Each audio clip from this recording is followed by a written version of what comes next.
Bonjour à tous. À la une, l'arrivée du président français en RDC est décryptée dans tous les sens dans la capitale congolaise. Lors du briefing gouvernemental, Patrick Muyaya a évoqué les attentes des Congolais quant à cette visite. Il y a notamment l'implication concrète de la France pour stopper l'agression de la RDC par le Rwanda. Et au Nord Kivu, le trafic routier entre Goma, Rutshuru, Masisi, Walikale a été rouvert par les autorités provinciales. Ces axes routiers sont par quelques endroits sous contrôle des mouvements rebelles. La société civile craint pour le risque que cela représente pour les populations civiles. Et on va parler aussi de One Forest Summit, la rencontre internationale de haut niveau consacrée à la protection des forêts tropicales qui se clôture ce jeudi au Gabon. La deuxième journée a réuni autour d'une table les chefs d'État et de gouvernement dont Emmanuel Macron.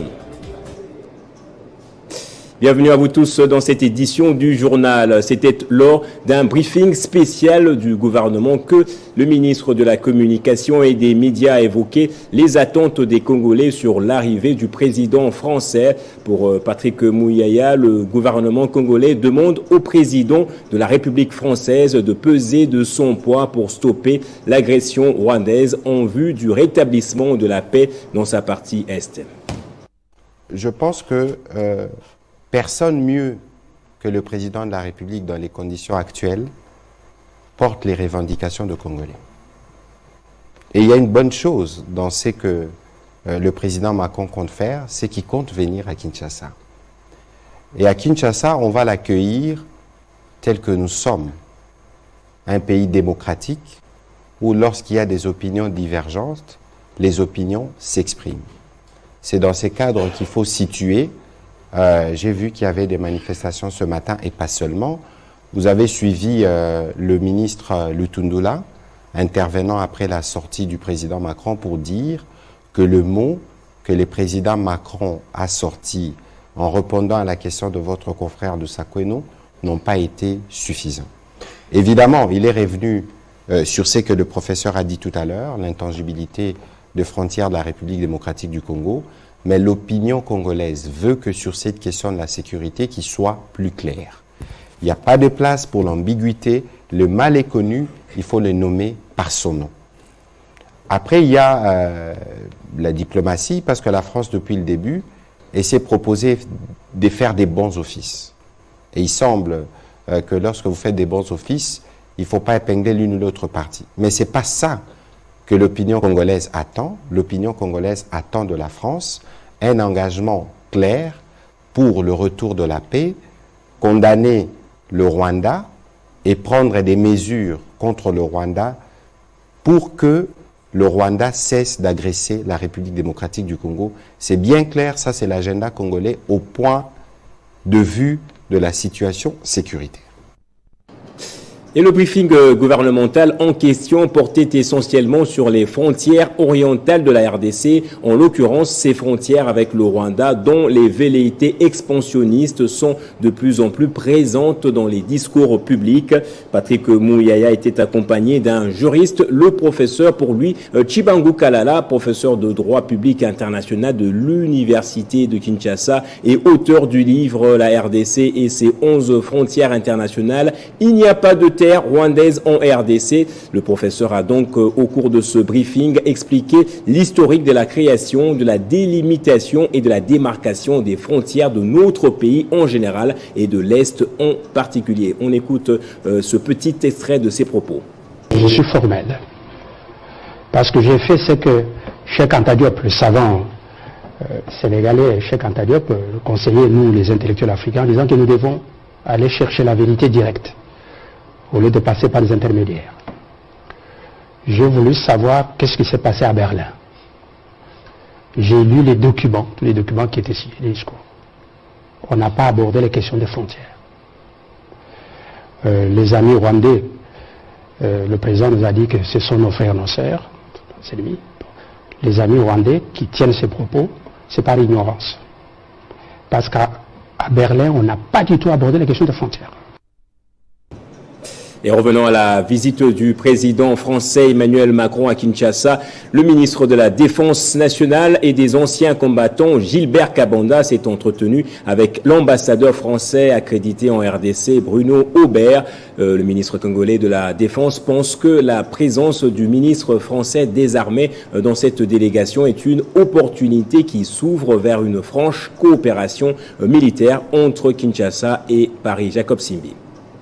Emmanuel Macron à Kinshasa, le compte à rebours est déjà enclenché sur l'arrivée du président français. Macron, qui sera accompagné de plusieurs ministres, comme le chef des armées sera dans cette délégation, l'ambassadeur de France accrédité en République démocratique du Congo a échangé avec le ministre de la Défense nationale et des anciens combattants Gilbert Kabanda. Plusieurs points à inscrire à l'ordre du jour étaient évoqués. Il était utile d'avoir quelques échanges préalables pour préparer les entretiens qui auront lieu là quelques jours, d'autant que le président de la République française sera accompagné par le ministre des Armées, et donc c'est un signe fort. Monsieur le Cornu, absolument. Et donc c'est un signe très fort de notre volonté d'inscrire les coopérations militaires et de défense vraiment au cœur de notre agenda bilatéral. C'est un des points, c'est un des fondements stratégiques de notre relation avec la RDC. Et donc, il était utile d'avoir des échanges préalables avec le ministre à ce sujet. Grande est la joie de Gilbert Kabanda Kourenga. Rencontrer le chef des armées françaises tombe à point nommé au regard du contexte de la guerre dans l'est de la RDC et les affres multiformes causées sur des millions de populations congolaises. La mise en œuvre de la nouvelle politique de la défense nationale congolaise dans sa phase pilote, l'expertise de l'armée française dans la promotion de l'industrie militaire congolaise, rien ne sera laissé dans ces pourparlers. Je le disais dans le sommaire au Nord Kivu, le gouverneur militaire a annoncé la reprise des trafics, à la fois le mouvement des personnes et des marchandises dans les différents axes routiers qui relient Goma à Rutshuru, Masisi et Walikale. Le problème qui se pose, c'est que le secteur n'est pas entièrement contrôlé par les forces loyalistes. Pour la société civile, cela pourrait représenter un risque pour les populations civiles. On est en ligne avec Thomas Dakin-Mwiti. Bonjour, comment la société civile avez-vous accueilli justement cette nouvelle? La première chose, c'est de se dire que la décision qui avait milité à la fermeture de ces axes, pendant que le M23 venait de récupérer le chef-lieu du territoire de Rutshuru, la cité de Kichanga, c'est-à-dire la fermeture de l'axe Goma, Nyiragongo, Kiwanja, Kanyabayonga, l'axe Goma, Sake, Kichanga, Kanyabayonga, et dernièrement, après la prise de la cité de Mushaki, la fermeture de l'axe Goma, Sake, Mushaki, Masisi Centre vers Walikale, tous ces axes ont été fermés sur décision de l'autorité provinciale à cause de la question sécuritaire. Et cette fermeture était interprétée de différentes manières par la population, puisque c'était effectivement une façon d'asphyxier la ville de Goma, qui ne pouvait plus recevoir de la nourriture en provenance de Kanyabayonga. C'était difficile de recevoir, ou du moins de permettre aux hommes d'affaires et aux taxmen de faciliter le transport routier des populations qui devaient venir de Goma vers Butembo, Butembo vers Goma, et ça c'est... Vous l'avez dit vous-même, Thomas Dakin, que justement c'est à cause de la sécurité que ces axes routiers ont été fermés. Est-ce que ce problème sécuritaire ne se pose plus? Écoutez, même si l'autorité provinciale avait décidé qu'il n'y ait plus fréquentation, il y avait quand même des motards qui se donnaient, qui se permettaient de traverser et qui amenaient d'un sac de haricots en provenance de Rutshuru à la barrière de M23 à Nyiragongo, à la barrière érigée par les FARDC du côté des 3 antennes, pour ceux qui connaissent la zone, et ces haricots arrivaient difficilement à Goma. Et donc, il y avait quand même de commerçants qui prenaient le risque de traverser.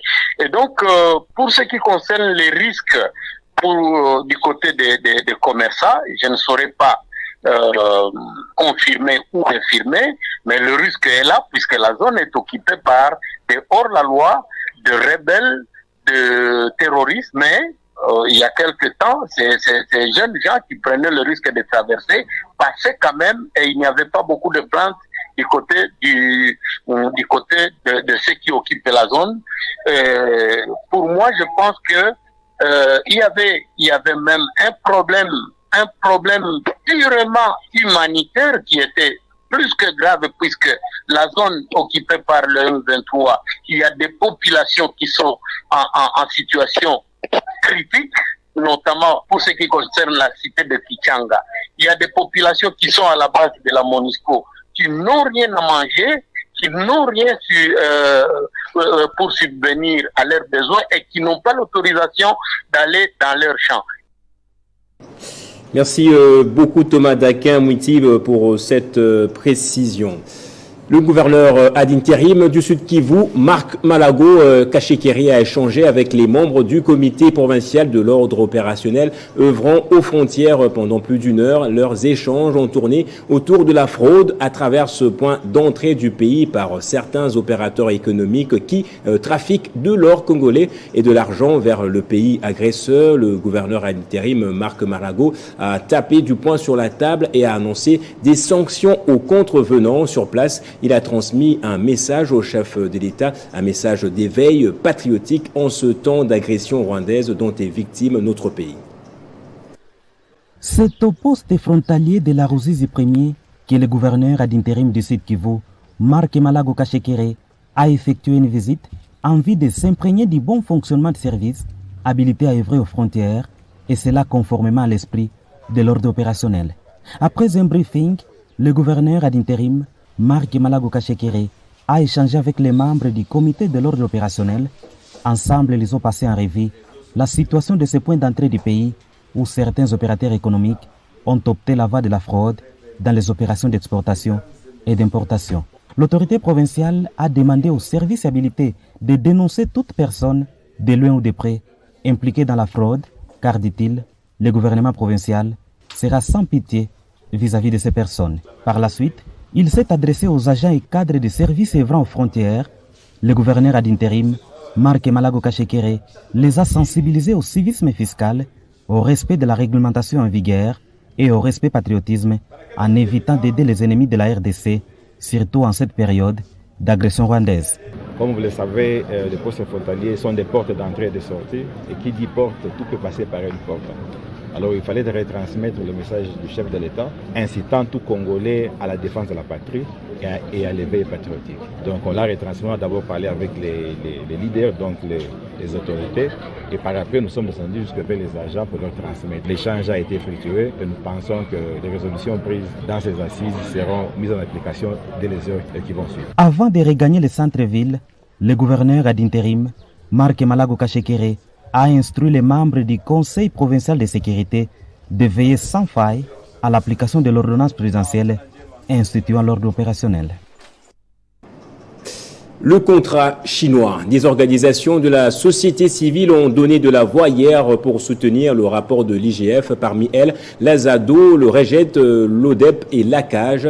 Ces structures ont fait des recommandations au chef de l'État, mais pour le président de l'ACAGE, il est possible de sauver les meubles. Georges Kapiamba donne ici ses voix pour une sortie de crise. Un groupe de sociétés chinoises, la République démocratique du Congo à travers la GECAMIN, ce qui est communément appelé contrat SICOMIN, 15 ans après son évaluation par l'inspection générale des finances, établit clairement que c'est la République démocratique du Congo qui a perdu, alors que les sociétés chinoises ont beaucoup gagné, jusqu'à plus de 10 milliards de dollars. Et donc, nous venons d'insister pour qu'une réunion d'évaluation sérieuse soit faite qui devra conduire sur la révisitation de l'ensemble de ces contrats et le rééquilibrage des forces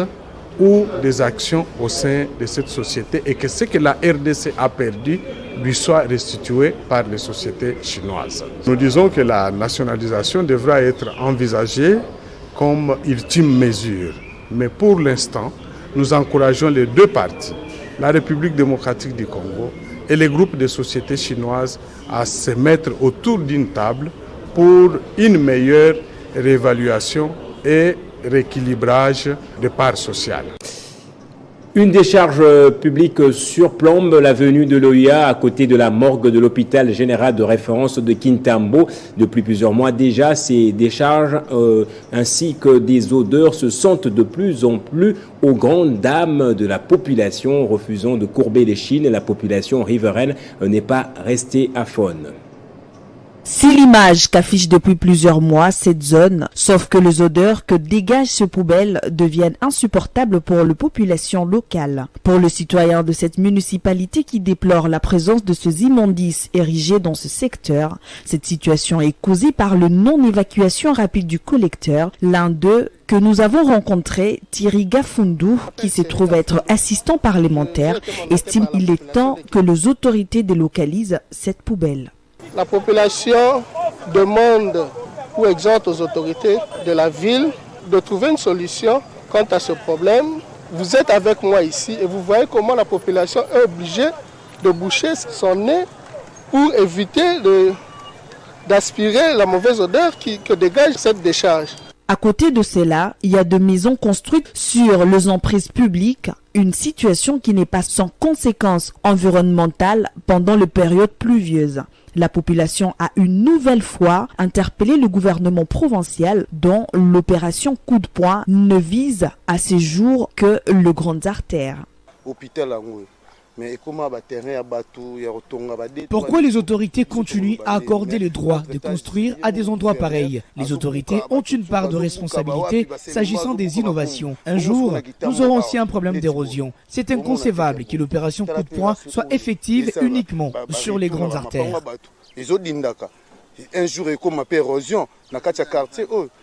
Contacté par nous pour savoir pourquoi cette situation perdure, la bourgmestre de la commune, Petito Kilala, a jeté la responsabilité sur les autorités qui traînent à répondre à ces sollicitations. Je déplore autant que la population. On a déjà fait le rapport, on a transmis à l'hôtel de ville, mais ce site ne dépend pas de la commune de Kintambo. C'est un site de transit de l'hôtel de ville. Les divisions aussi sont pour beaucoup dans les ventes des terrains par-ci, par-là. Depuis que je suis à la commune de Kintambo, je n'ai effectué aucune transaction dans ce sens-là.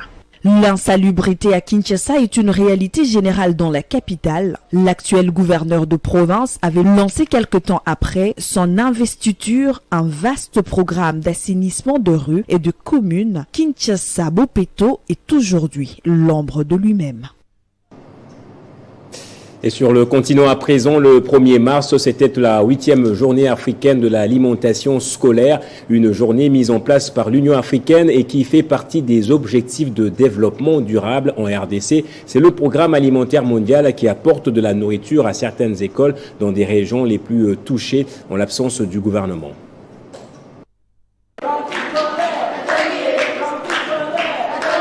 La cantine scolaire est loin d'être une réalité pour le moment en République démocratique du Congo. Pourtant, au regard de la précarité généralisée, le manque de ce dispositif constitue un frein à la bonne scolarisation des enfants, même après la mise en place de la gratuité de l'éducation de base. C'est à cela que sert cette journée africaine de l'alimentation scolaire, renforcer l'engagement des pays à mettre en œuvre des programmes d'alimentation scolaire locaux afin de faire progresser le développement du capital humain. À Kinshasa, c'est le PAM qui prend le devant en attendant l'appropriation par le gouvernement. Pour cette 8e journée, le programme alimentaire mondial a présenté ses différentes initiatives d'appui aux écoles mises en place en RDC, comme le soutien à cette école de l'Ancélé, non encore mécanisée mais qui bénéficie d'une cantine scolaire grâce à l'Organisation des Nations Unies. La communauté scolaire de l'EP Moussolo est très flattée de sa participation à la 8e journée africaine d'alimentation. Représentant le gouvernement congolais à l'activité, la vice-ministre de l'EPST a reconnu les différents défis de développement auxquels fait face le pays. Le conflit et guerre à l'est de notre pays, imposé par le M23 avec l'appui du Rwanda. En conséquence, plusieurs millions de personnes sont en situation de l'insécurité alimentaire. La mise en place des programmes alimentaires scolaires a pour conséquence l'amélioration de la fréquentation et des résultats scolaires. L'EPAM, lui, a déjà pu à ce jour venir en appui de plus de 200 000 élèves et près de 300 écoles dans les provinces de l'Est et du centre de la RDC. Et réunissant plusieurs chefs d'État et de gouvernement, le One Forest Summit consacré à la protection des forêts du bassin du Congo s'achève ce jeudi. Une table ronde est prévue pour ce jour. Des chefs d'État dont Emmanuel Macron y prennent part. Benjamin Moudiata. Ce jeudi 2 mars marque la fermeture à Libreville de One Forest Summit, une rencontre internationale de haut niveau consacrée uniquement à la protection des forêts tropicales et notamment celle du bassin du Congo, situé en plein centre du continent africain avec plus de 220 millions d'hectares, des forêts reparties à travers plusieurs pays dont la République démocratique du Congo, les Congo-Brazzaville et les Gabon. La forêt s'étend sur environ 3,7 millions de kilomètres carrés. Ce sont plus que les surfaces de l'Inde et de la France réunies. Absent à l'ouverture de ces assises et à sa fermeture, le chef de l'État Félix Tshisekedi a décidé d'envoyer au Gabon le Premier ministre Jean-Michel Samalou Kondé et son vice-premier ministre chargé de l'environnement. Plusieurs chefs d'État et de gouvernement sont aujourd'hui attendus pour ce deuxième jour et pour une table ronde. Emmanuel Macron débute à cette occasion une tournée en Afrique centrale. Les Congolais Denis Sassou Nguesso, le Gabonais Ali Bongo évidemment, mais aussi l'Angolais Joao Lourenço et les Centrafricains Faustin Archange seront également présents à ce sommet. Vu les enjeux climatiques actuels, ce sommet qui mettra l'accent sur les forêts du bassin du Congo est plus qu'important pour tirer la sonnette d'alarme sur la gestion des écosystèmes forestiers, a en croire ses organisateurs. La question consiste donc à inciter financièrement les pays du Sud à préserver leurs forêts afin de maintenir leur rôle de puits de carbone. Place au rappel des titres à présent. L'arrivée du président français en RDC est décryptée dans tous les sens dans la capitale congolaise lors d'un briefing spécial. Patrick Mouyaya a évoqué les attentes des Congolais quant à cette visite, notamment l'implication concrète de la France pour stopper l'agression de la RDC par le Rwanda. Et au nord Kivu, le trafic routier entre Goma, Rutshuru, Masisi ou Walikale a été rouvert par les autorités provinciales. Ces axes routiers sont par quelques endroits sous contrôle des mouvements rebelles. La société civile craint pour le risque que cela représente pour les populations civiles. Et One Forest Summit, la rencontre internationale de haut niveau consacrée à la protection des forêts tropicales, se clôture ce jeudi au Gabon. La deuxième journée a réuni autour d'une table les chefs d'État et de gouvernement, dont Emmanuel Macron. La revue de la presse nationale et internationale, c'est maintenant.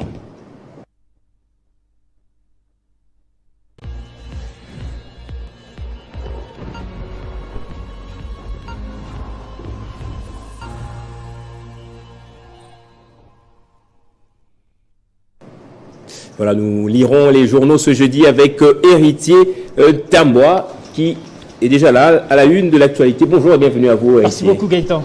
À la une de votre revue de presse, le Rwanda n'a pas de terre à réclamer à la RDC. Propos du professeur Chibangu Kalala.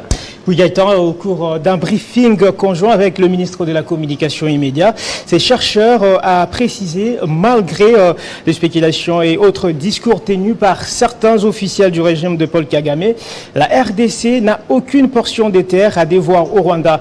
Eh bien, s'appuyant sur ces recherches reproduites dans son livre intitulé « La RDC et ses 11 frontières internationales », le professeur Chibangu Kalala a indiqué qu'à l'époque, l'Allemagne, face à la Belgique, avait tenu à l'intégrité territoriale et royaume du Rwanda et qu'aucune partie du Rwanda ne se retrouvait du côté de la RDC. Il estime que si les Rwandais osent se pencher sur cette bataille axée sur la notion des frontières, ils seront battus à plate couture. La question de l'intangibilité des frontières héritées de la colonisation n'est pas à négocier, mais s'explique à tout le monde. D'un média à un autre, Gaëtan Koubaboran, le Forum des As renseigne pour sa part que le professeur Jean Tshibangou Kalala ne s'est pas arrêté là. L'enseignant a également démontré, tant au niveau du droit international que de l'Union africaine, que tout est clair conformément à la sacro-sainte intangibilité des frontières héritées, intangibilité voulais-je dire, des frontières héritées de la colonisation reconnue par tous les États, faisant remarquer qu'une quelconque revendication de Kigali déclenchera une bataille intellectuelle. Les intellectuels congolais sont prêts à affronter ceux du Rwanda afin de débattre sur la question des frontières. Sur ces terrains, Gaëtan Koubaboranzi, ils seront battus à plate couture, foi du professeur Tshibangou Kalala. Et autre chose présidentielle au Nigeria, les attentes après la victoire de Tinubu et les tensions qui ne cessent de monter font la une des journaux. Et oui Gaëtan, comment Bola Tinubu doit-il gouverner après sa victoire à la présidentielle du 25 février? Eh bien, c'est la question que je trouve bonne, que se sont posées nos confrères du média Africa News. Après un scrutin contesté sur fond d'allégations de fraude, l'élu a appelé mercredi ses rivaux à travailler ensemble. Être au-dessus de la mêlée est exactement ce que les Nigérians attendent de leur nouveau président. Récession économique, chômage et inflation en plein essor. Bola Tinubu est arrivé au pouvoir dans un contexte socio-économique morose. Et il faut rapidement renverser la tendance afin d'apaiser les mécontentements sociaux, rapporte Africa News.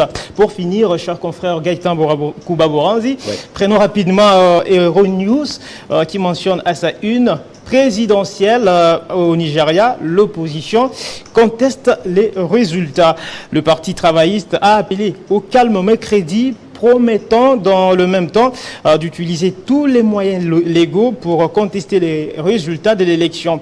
Le président sortant, Muhammadu Buhari, qui démissionnera, je rappelle, le 29 mai, après 2 mandats, a exhorté mercredi les partis d'opposition à rechercher des moyens pacifiques de répondre justement à leurs griefs, tels que les recours aux tribunaux. Les candidats qui veulent contester l'élection disposent de 21 jours suivant la proclamation des résultats pour saisir les tribunaux. Ce média souligne par ailleurs, Gaëtan, que le Nigeria a une longue histoire de malversation, des fraudes électorales et des violences lors de scrutins. Merci beaucoup, Héritier Tamba, pour cette revue de presse. Je vous en prie, Gaëtan. Et c'est par ici que se referme ce journal. Merci à vous également de l'avoir suivi. Soyez toujours dans la joie, madame, messieurs.